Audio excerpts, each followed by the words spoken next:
Club disc jockey na si Jelly Au may cryptic post tungkol sa kanyang regalo para sa kanyang sarili.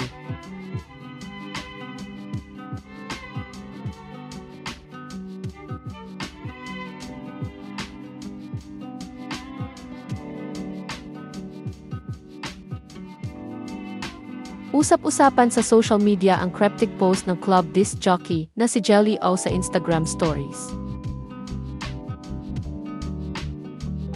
Makikita kasi sa kanyang post noong Sabado, March 15, 2025, ang mga salitang regalo ko at nakalaya ako sa sitwasyong hindi raw niya dapat maranasan.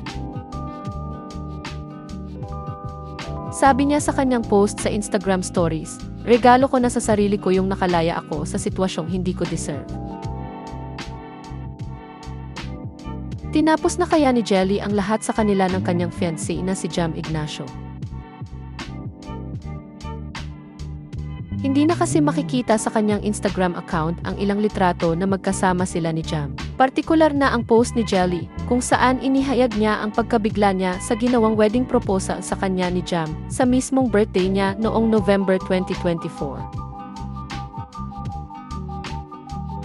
Sa isa pang post sa Instagram Stories ay nirepost ni Jelly ang reel mula sa Instagram account na @female.focused. Ito ang nakasaad sa naturang reel. You've got masters in lying but I've got PhD in detecting. Samantala, ipinakita ni Jam sa kanyang reel sa Instagram ang pagbabalik niya sa pagmumotor. Ipinost din ng negosyante ang video ng paglubog ng araw sa undisclosed location at ang video ng pagpunta niya sa Asakusa sa Japan. Matatandaang dumulog si Jelly sa tanggapan ng National Bureau of Investigation (ONB) ay noong February 14, 2025 upang formal na maghain ng reklamo laban kay Jam. Sinabi ni Jelly sa kanyang post sa Facebook noong March 11, 2025 na itutuloy niya ang reklamo laban kay Jam. Ayon pa sa kanya, maraming katulad niyang biktima ng pang-aabuso ang takot magsumbong sa otoridad at hindi raw porket mahal ang isang tao ay pinapalampas na lamang ang maling nagawa nila.